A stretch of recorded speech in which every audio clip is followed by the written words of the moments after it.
Hello, besties. So, I wish that I were coming here today to tell you that Heated Rivalry turned out to be really good.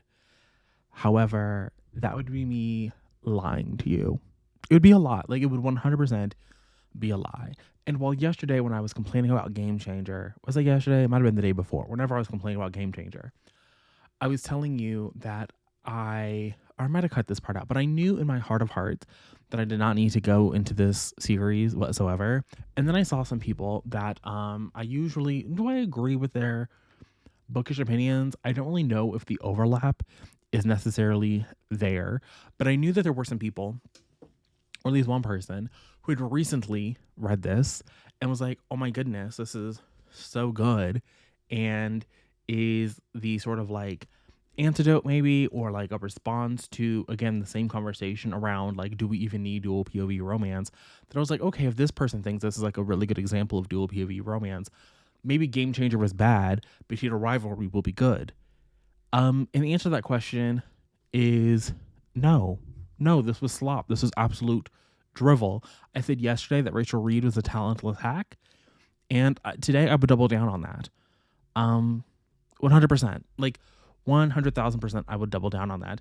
And it's not because the book is like riddled with grammatical errors, or things they don't line up, or things are mentioned one time and dropped again.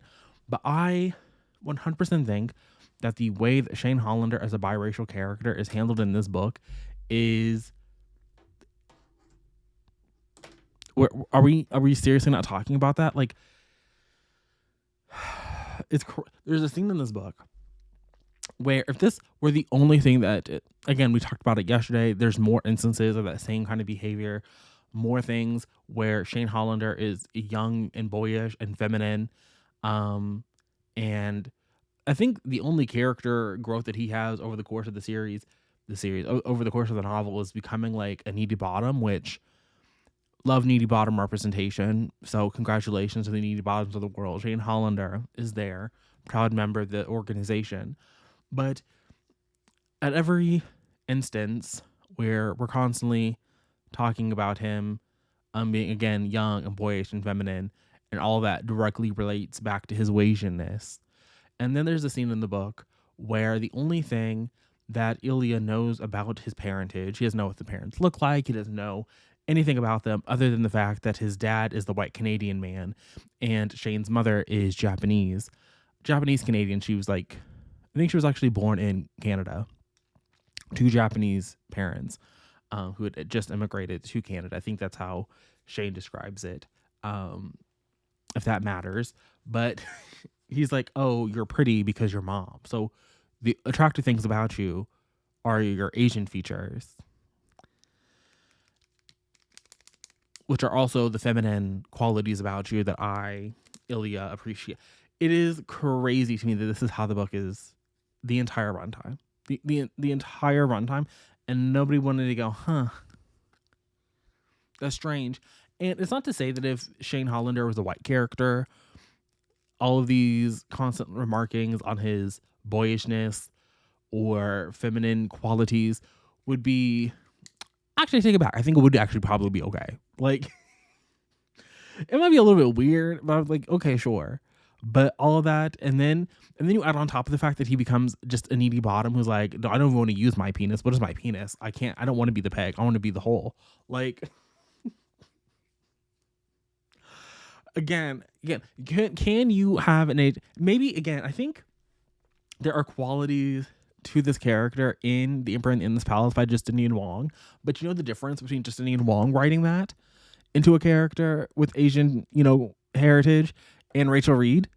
Again, maybe Rachel Reid is a secret Asian. Who am I to police the Asian community? I'm not. I'm just telling you the things that rubbed Monty the wrong way. And Shane Hollander as a Asian, I feel like he deserved better. And I just have to believe in my heart of hearts. That whatever Crave did over there on that little TV show that they put together, the fact that is not a constant running. I can't imagine somebody in 2025 filming a television show and all of this weird racial dynamics are winding up on the page and nobody's talking about it. but they're in the book. They're in the source material, and the fact that I was reading this and I was like, at every turn, can I just get one compliment that's not tied back to the Wasian? Like just one Ilya, like just I'll take one. And then the other thing I hate about this book is it does not read like a book. I'm sorry. This is like you logged on to AO3.com and you found some fanfic of your favorite fandom and you were reading like a 32 chapter fic, but every chapter is just a new sex scene. It's just like somebody compiled maybe their Kinktober for a singular pairing, and then we publish it as a book.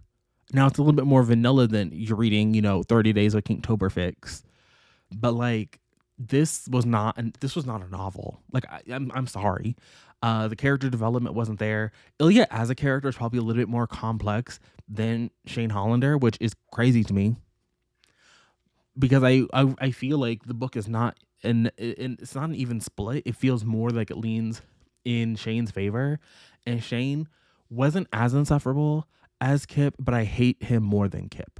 I thought that Kip was a sad sack of a human being. But you know what Kip had? Kip had friends. Kip had a life outside of Scott Hunter. He had a struggling career. He had a family. He had things going on in his life.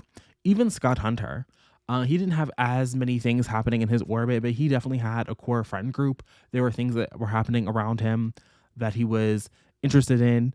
But Ilya and what's his name? Ilya and fucking Shane orbiting each other for a decade was probably the most boring thing I've ever read, particularly because there were so few chapters rather, that weren't the build up to just them fucking.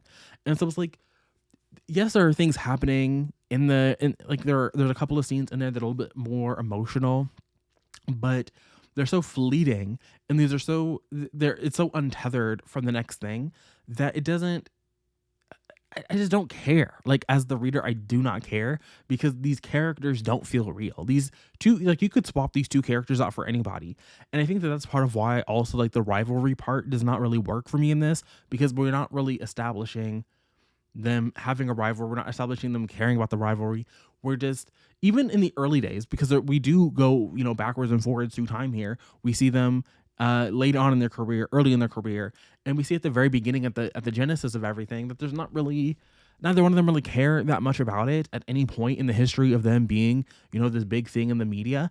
And because the fact that the story is so centered in on these two people, we don't even see the rivalry between them from the outside perspective. Even when Ilya was mentioned in the first book, Game Changer, it was more like Scott Hunter didn't like him because of their interactions. It wasn't even like, oh, and then he and this Canadian guy have like a legendary fucking rivalry and everyone in my circle knows about it and he's just like a crazy person or anything. It's just, it's it's so deeply unserious for the name of the book, for this to be the whole premise about it, for the whole reasoning behind the relationship not being able to work out for the decade that they are orbiting each other. This is like, that's what it is. Or I guess it's not, I think it's like actually 7 years, but still like the better part of a decade. And then when you finally get to like the 90% mark, I guess it's probably close to like the 75 to 80% mark, they enter into more like your traditional relationship. But again, it's the same fleeting chapters, the same building moments of them fucking, of them having sex. And so many of the scenes in this book are they direct copy and paste scenes from the last book? But they might as well be. The Skype sex scene, the jerk yourself off while I watch scene, like so many things feel repeated from the very first novel that it's like, not only does this not feel original in the sense of like an overarching story, it doesn't even feel like original to you. Like it feels like you are ripping yourself off and just skinning on new character names. But it's like, I've seen this like literally in the last book you published. Like you went into that document, you lifted it out, you probably changed a couple of things. I'm sure it's not exactly the same, but it might as well be. Like the fact that the Skype sex scene, the fact that it's Skype, I understand like the time period, but still the fact that it's Skype, the fact that it's sort of like in Game Changer when they're having the Skype sex scene, I want to say it's the first time that it's not the first time, but Kip is at Scott's apartment doing these things to himself, and then for this book is the first time that Ilya gets a look at the inside of Shane Hunter's like real apartment, because anytime they hook up and Shane picks a location, it's never where he actually lives. It's at that random fucking building that he bought. We also learned that he bought that building his rookie year. And he does have 4 homes because he has the 3 condos in that building. He has the apartment that he actually lives in. And he has a fucking, what's the word I'm looking for? A cabin in the woods. It's not a cabin, that is like lakefront property and is a fucking mansion in the middle of nowhere. So it's just like so deeply unserious. And then you add on top of the fact that Shane, for so much of the book, is so deeply embarrassed. And some of the things that he's embarrassed about don't even make sense. He's like, oh, we can't have sex at my apartment because people might hear. So do you just not have sex at all at your, like, because when you're actually in the scenes, I want to say like maybe like one time they're actually, I don't even think they even say like the other person's name or like their own name. Like, I'm just like, what do you mean? Like, what do you, like, where are you living where you're scared to have, it just doesn't make any sense. Like, it truly, truly does not make any sense. And then there's also like this deep-seated shame that he has for so much of the book. So much of the book is him embarrassed. And it's just like, the things that they're doing, you would think are like the craziest thing that you could ever imagine doing with another person, to be like embarrassed that you're doing it. And it is like sex 101. Truly, truly unhinged, the things that have Shane Hollander embarrassed in this novel. And so again, I didn't like him. I didn't like him. And then when I did like him, I was like, it was mostly because I was feeling bad, because I was like, I don't know if Rachel Reid is like really putting your best foot forward. But then at the end of the book, I think it's actually indefensible. So like I said, around the 70-80% mark, they decide they're entering into something of a normal relationship. They're at the mansion in the woods. We also know that Shane Hollander's parents have their own little cabin like down the road and around the corner, you know, on the other side of the property line or whatever. And so Shane's dad rolls up to borrow some dishwasher tablets, and he sees Ilya and Shane frauding on the dock. And so he's like, clearly, I got to go home, actually, and I don't need to be here for this. And so that's when everything comes out. But then we also know that the book does not end with Shane and Ilya in a public-facing relationship, which is so crazy to me when the first book in the series, imagine the first book in the series, again, it's the night of the Stanley Cup. It's the Stanley Cup final, and Scott Hunter comes out to the world. He kisses his boyfriend on national television, and this is the new paradigm for the NHL, right? Like, there's clearly an out gay person. He has a person who he's dating that is a nobody, and then you go and you get to Heated Rivalry, and this book it takes place before the events of Game Changer, during the events of Game Changer, subsequent to the events of Game Changer, like all along the timeline as we read this book, right? So but the ending of this book is in this post timeline, and then even the epilogue is set even further in the future. So imagine for 7 years, 8 years, the better part of a decade again, you and this man have been secreted away in the closet. You're so scared about what's going to happen, and then you see a character come out, and you're like, oh my goodness, this guy didn't fall, nobody died, and then the man of your life again. The love of your life, his dad walks in on you guys frauding on the dock, and you're like, okay. And so then you're forced to reveal this information to him, and then you tell some of your teammates, but the book ends with you two still in the fucking closet.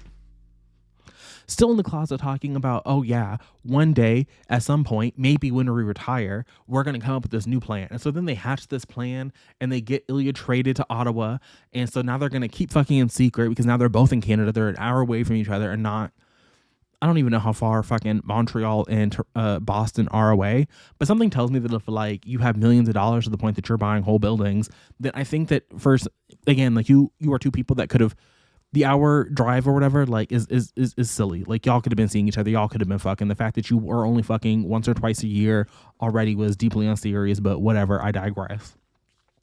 The book ends, he moves to fucking Canada, and they form a charity foundation, so people can, so they can like what are the kids saying these days? They can soft launch their actual friendship, because again, this rivalry between these two characters is so intense and so crazy that people won't even believe that they could be friendly, and this is like, none of that was actually portrayed to me, the reader. Like, this is deeply unserious, and like, whatever. And so now they're soft launching their friendship via this foundation, and they're going to work this foundation for a few years, and then maybe when they retire they're going to go public. And the streets are telling me that there's actually a sequel, a follow-up book to these people, that is book 6 in the Game Changers series. But the streets are also trying to tell me that like you cannot read book 6 really out of order. Like you kind of have to at least read a book 5. And the idea that I have to read 3 more raggedy ass couples to get back to this one couple that should have like actually had a book is so deeply unserious. And the fact that we're calling this a romance is crazy to me. Crazy to me. Just because it doesn't. Sure, they have a happy for now, and they do get together, and they have some bonding experiences over the course of their journey together. But like, again, this could be literally anybody, any 2 people on the face of the earth. This could be them. There's nothing distinctive about this storyline at all. And again, I do think that Ilya was, again, to me, as I said earlier, he was the more complicated character. I think that there was a little bit more to project onto Ilya than there was to project onto Shane, because Shane was just he was such a fucking ragamuffin that was like rolling my eyes all the time. So I don't really want to project nice things onto him. But Ilya, I think there's more meat on his bone, probably because he's no hulking brute Russian, and Shane Hollander is tiny Canadian man. So maybe that has something to do with it. But yeah, I didn't love this. I didn't love this at all. I did not immediately go into book 3, which I think is Role Model. I think that one is an age gap, maybe, potentially. Don't hold me to that. I did not go straight into that. I did pick up the first, I think it's Nightshade. I was under the impression that Nightshade by Michael Connelly had a female protagonist, and that is not the truth. That sheriff is a man over there on Catalina Island. But I didn't get too far into that one. I read like about the first hour, and all I know is that there has been a body that was found in the bay. They found it tied to an anchor, and there is a beheaded buffalo in the wilderness up there, and they're like, what's happening? I would hope that those 2 things are related, but maybe they won't be. I do plan on finishing Nightshade probably tomorrow, just because I'll have nothing to do at the hotel. Today was a pretty boring day.